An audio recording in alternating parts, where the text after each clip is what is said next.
Good morning, guys. Sarah here in my lovely kitchen this morning. Just a quick life update. I've been really tired and busy lately. I'm 33 weeks pregnant. So I have like maybe 3 outfits that fit me anymore, and none of them are cute. But I don't care. Like I said, I've been really tired. I had a lot of iron issues.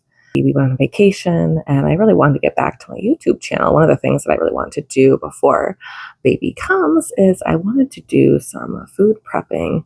And so, cue research, buying these super cubes that you can freeze stuff in, little, specific sizes. And then, of course, making a list of all the different things I wanted to make. And what I found, especially with the way I had to change how I was eating very dramatically, I consider that I ate very healthy before. However, I still had these really, really bad iron deficiencies. And so I switched to a whole foods diet that took a lot of energy as well. Hence why I really haven't posted anything in quite a while. But I found that it really supported my body the best. And so I'm going to try to continue to eat that way once our baby girl is born. And I think really the only way I can do that, this is my 4th kid, I know I'm going to be exhausted, is really to prepare it for my own self. So that's why we're here in my kitchen today. But I just started prepping some stuff yesterday. So I will leave all of the recipes to the kind of extraneous specialty things that I'm making in the description below, because I found these from other people. But I'm also trying to think out of the box and how I can make this the easiest for myself, such as instead of making breakfast burritos, which I've done before, and I feel like it's like 1,000 steps and it's really annoying, I'm going to make a quiche instead and just freeze pieces of quiche because it's like the same type of food, just in a different format, and it'll be a lot easier to make. And also just making extra food. Like if I'm making something for dinner or lunch, I'm just going to make extra. And I can freeze that extra and I don't have to stress over it too much, hopefully. But I did want to go over a couple things that I've made. Yesterday was the first day I started. So the first thing I made was breakfast cookies, like I said, and these are very substantial. I'm like whispering because my 3-year-old is still in her bedroom trying to use this very few moments of time. These end up being really tasty. Now, they have a bunch of things in them that are really going to be beneficial. There's ground up pecans, or you could do walnuts. There's ground up oatmeal, peanut butter, nut butter, coconut oil, flaxseed, maple syrup, chocolate chips. You can put in like craisins and stuff like that too. But it ends up being like this really substantial snack or breakfast that I froze a bunch of. I would say as far as ease of making them, they were a little time consuming. I made them with my 3-year-old. It took probably a good solid hour, and then probably at least another 30 minutes of just finishing up. But I don't know if you guys do this in your household, but we like label all our food so that nobody else in the family just eats it. I don't know if that's a neurodivergent thing or if it's something else, but I wrap each cookie up and I like put them in here. And so I probably have about 20 cookies. I sent some with my husband today to see if he likes them. My 3-year-old really likes them. I know that doesn't mean anything. Everybody likes different stuff. So I always hate it when people are like, oh, my kids love this. And I'm like, well, my kids really didn't like that. So you can go shove it up your pile. Overall, I give this like maybe an 8 out of 10 because they're really nutritious. They are really tasty, but they were kind of annoying to make. Most of it was in my food processor. So if you don't have a food processor, maybe like a really nice mixer would work. This was the other thing that I made yesterday was chicken stock in my crock pot. But before that, I actually made a whole chicken in the same pot, which is used as an insta pot. So I just pressure cooked it for 30 minutes. That was wicked easy. Making the chicken stock in the crock pot, I just left it in overnight. So I just pulled it out this morning and threw a bunch of vegetable peels in here. This recipe was so simple. And I think the chicken stock will be something that can stay frozen for a lot longer of a time in my freezer and not like get kind of weird or freezer burnt. And so one of the things that I did was I kind of made a little schedule week by week what I wanted to make to freeze, and the things that I would like to stay a little fresher, I was doing closer to my due date, and I'm starting out with things I think will stay fresh for a long time. So like the breakfast cookies, which we're going to eat for breakfast, are, they have coconut oil in them. They have a lot of things that are really sturdy, and I think that they would hold up in the freezer a lot better. The final thing I made yesterday was this braised cabbage, which is, I think, a fancy word for just like kind of cooking some cabbage until it's just done in some of the chicken broth that I got from when I cooked the chicken.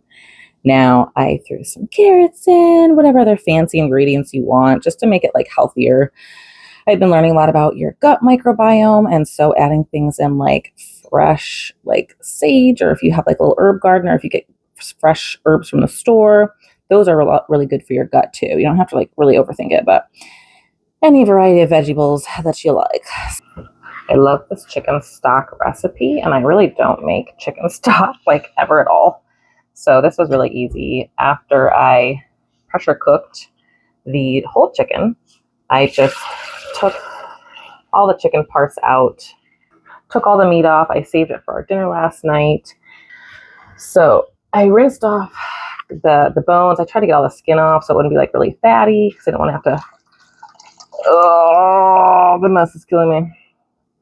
That's a 2-cupper. I didn't want to have to strain or like scoop the fat off later. There we go. Threw the chicken bones back in the pot, covered it all with water, and then I just threw in whatever vegetable scraps I had. I had like some onion, skin from some carrots, skin from whatever you want. And then another important thing to add was a little splash of apple cider vinegar to help pull all the flavor out of the bones and get it into the broth. So I love using broth, but I never make it because I really don't ever want to spend the time on it. But once I realized, hey, I don't have to cook it on my stove for 6 hours, I can just throw it in the crock pot. That really mentally helped me a lot, because I threw it in overnight. I'm like, I can just do this in the morning. So I got my lid here. I'm going to probably wait for this to cool a little bit. I actually got this brand, because they have like a little wire underneath right here. And so it keeps it from like them like folding when you pick them up, and they're heavy. And they were cheaper than the name brand Super Clips.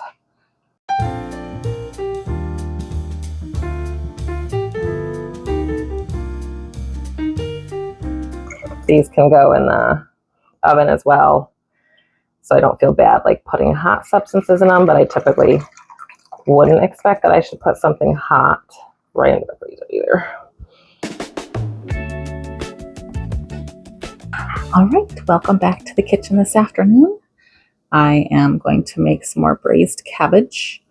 I found a little fun, cute dress I've forgotten about, so I don't look like a sweaty, homeless, fat person. So I'm just going to go through with how I'm making this. I won't freeze it until tomorrow, because all my little super cute things are full of chicken stock. But as I go through this, I'm going to have a few more tips. We'll chit chat a little bit, and I have a couple other little tidbits of knowledge for you. So let's get started. If anybody can explain to me why people use like rulers for their microphones, that'd be great. I'm using a spatula because we're cooking. Plus I couldn't find a ruler. All right, let's get started. Braised cabbage really, to me, is just a fancy word for like cabbage soup. Using the chicken stock with the cabbage, chicken stock has so many benefits to it. I was learning about like your gut microbiome and how your gut is like a second brain. And I think that way that it's described is very confusing to me. But I kind of think of like your gut as being something that can communicate with your brain.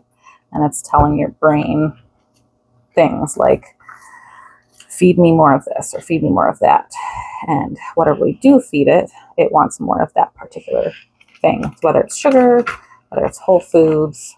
As annoying as it is, because I love sugar, I get it. I understand the struggle with food.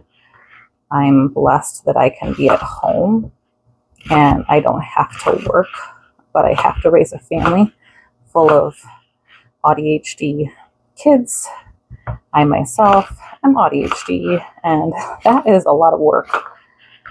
So I got my pan hot. I'm gonna throw onion in it, and I have thankfully a couple of remaining carrots here. Just whatever vegetables you like to kind of give it like more flavor, to add more color to your dish. And you may have seen me put the peelings in this bag. I was recently watching a video, and the lady who was making the stock just took the peelings from any of the vegetables she had, and she just threw them in there. And I was like, oh, I didn't know you could do that. So I decided to do that. But basically, she has the bag. She sticks the bag in the freezer, and that way, if you want to make some stock, you have peelings already to go. And since I made that one chicken, then made into stock, I kind of expect that I'm going to make another chicken. It's really, really cheap to buy a whole chicken. I'm trying to do this in a budget-friendly way. If I have leftover chicken, I may make more stock with it. I was just trying to find some good chicken meals that I could freeze. It wasn't just soup, because I know my kids aren't going to eat chicken soup. I'll get tired of chicken soup. I've done chicken enchiladas. I might do those again, like for dinner, and then freeze some of the leftovers, but we've done it so many times, and it's a lot more involved as a meal that I don't particularly want to do that. Oh, sorry, let me get back to the gut. Chicken stock is really good for healing your gut microbiome, and specifically your gut lining. If you have a leaky gut, your gut walls are like really thin. So drinking chicken stock really helps to repair that. And it has a lot of collagen. It has a lot of other stuff in it. It's really good for you, blah, blah, blah. You already know that. I'm going to put these in my pan. Pam. With an M. D on the end. All right. What's next there, buddy? We got some fresh garlic here. So the whole point of healing your gut, aside from things like chicken broth, trying to just incorporate that into your diet more if you can. For a while, I was just buying it because I was like, I don't know how to make it. I don't have time or energy to. Even just peeling garlic, sometimes I don't want to do it. But I think the more steps that you take, like little tiny steps, the better you'll start to feel. At least that was the case for me.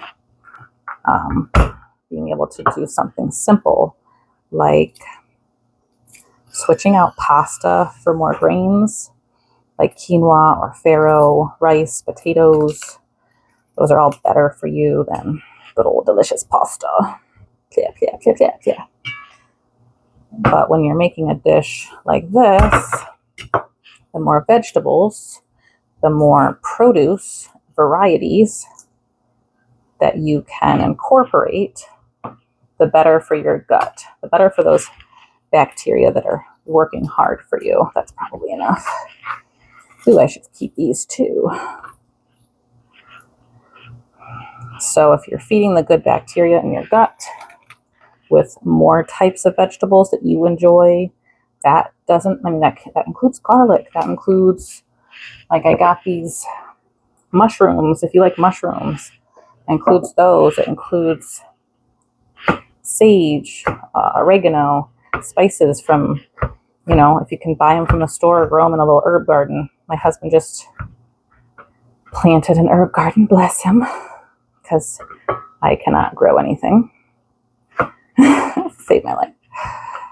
But incorporating things like sage or oregano, rosemary into these types of dishes is just more ways that you're feeding the good gut, and they're helping you.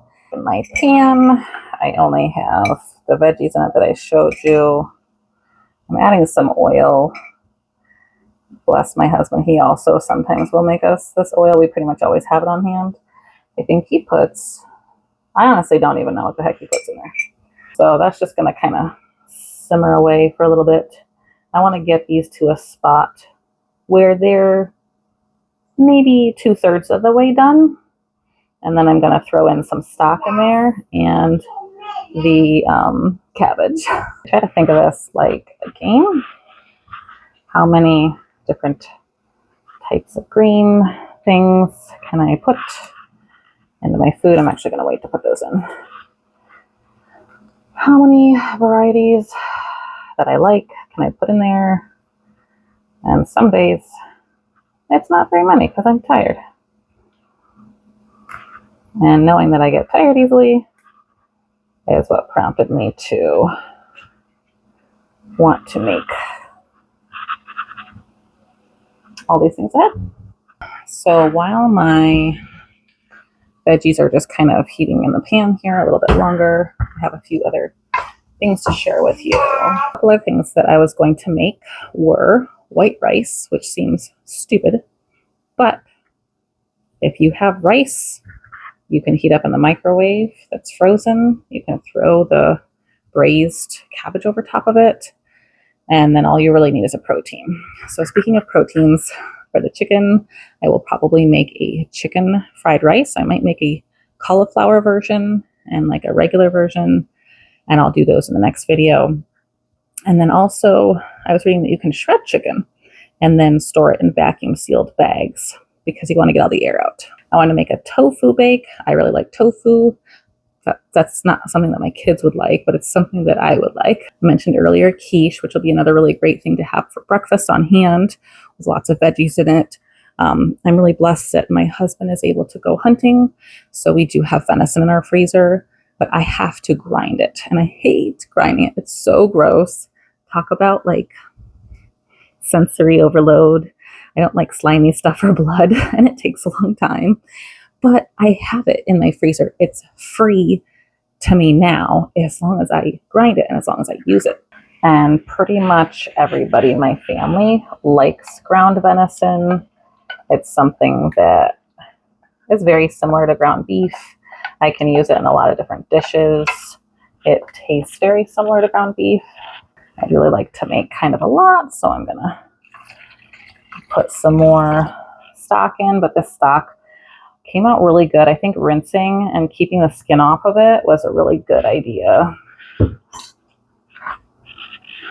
it really kept it from getting all fatty. So I have just sliced up a bunch of cabbage. I'm probably going to do about twice as much as this.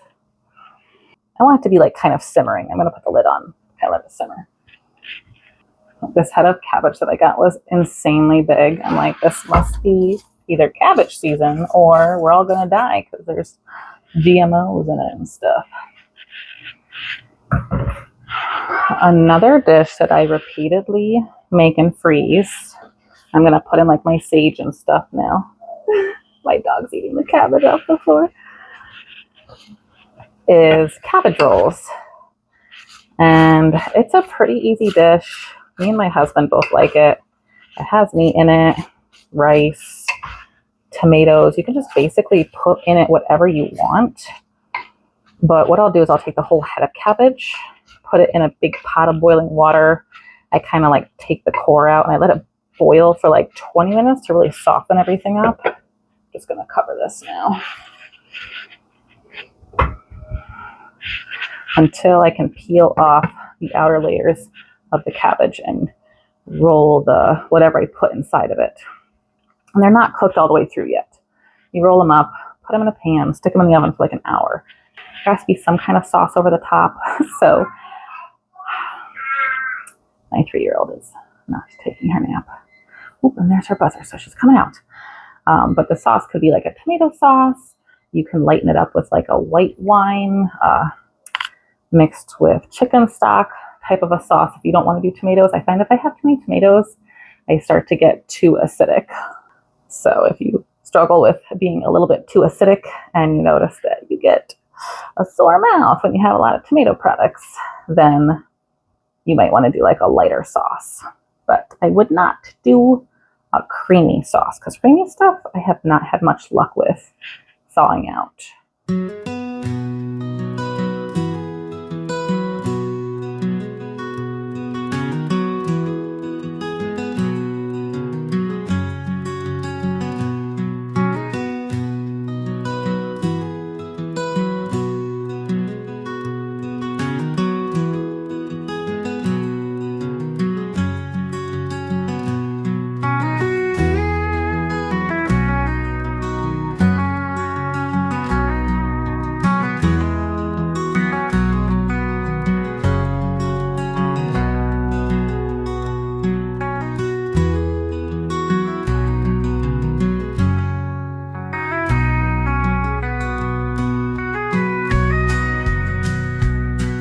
So the last tip that I have for you was I realized I'm very forgetful. So I just started writing down the stuff that I'm freezing, how much of it that there is, and what day I froze it.